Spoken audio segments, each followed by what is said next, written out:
আমি অলোক। আজ আপনাদের সামনে আমার জীবনে ঘটে যাওয়া একটা সত্য ভয়ঙ্কর কাহিনী তুলে ধরব। সাতক্ষীরা জেলার সুন্দরবন অঞ্চলে একটা শান্ত নীরব একটি গ্রামে আমি থাকি। একদিন চারিদিকে ঘন অন্ধকার, শুধু জোনাকের ক্ষীণ আলো আর দূরের কুকুরের ডাকে রাতটা যেন আরো ভৌতিক হয়ে উঠেছিল। সেই রাতে পরিবারের সাথে ঝগড়া করে রাগে দুঃখে আমি বাড়ি থেকে বেরিয়ে যাই। রাত তখন প্রায় 12টা। সাধারণত গ্রামের মানুষজন বেশি সময় রাত জেগে থাকে না। নিস্তব্ধ গ্রাম, শুধু আমার হাঁটার শব্দই যেন ভেসে আসছিল কানে। আমি বাড়ি থেকে পার হয়ে রাস্তার এক পাশে গিয়ে বসলাম। তখন আমার কাছে একটি বাটন ফোন ছিল।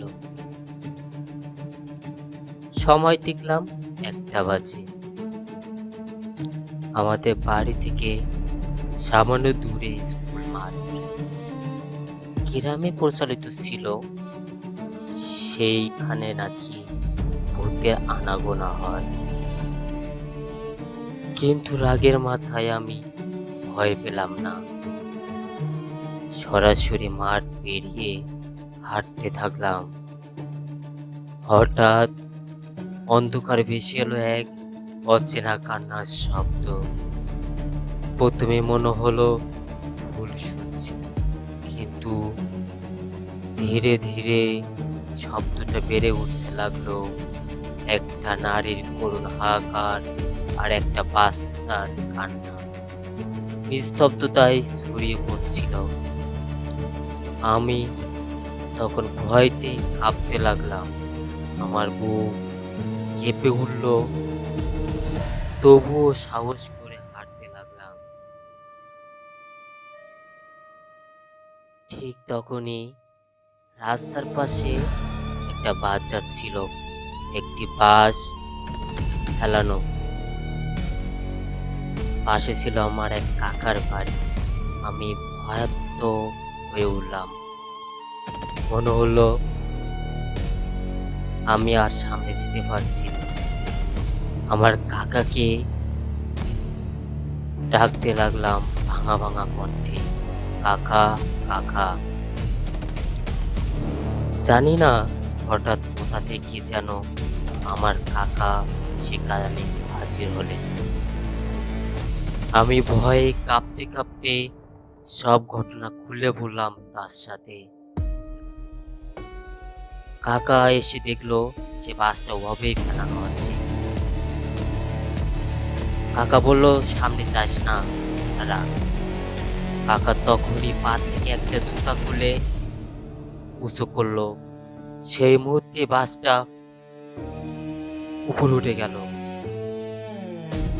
আমি ভয়তে আউ দিতে লাগলাম, জোরে জোরে চিল্লাতে লাগলাম। কাকা বলল, থাম, তুই এত রাতে কি করছিস? আমি ভয়তে কাকাকে বললাম, বলে আমি জানি না আমি কখন হয়ে গেলাম।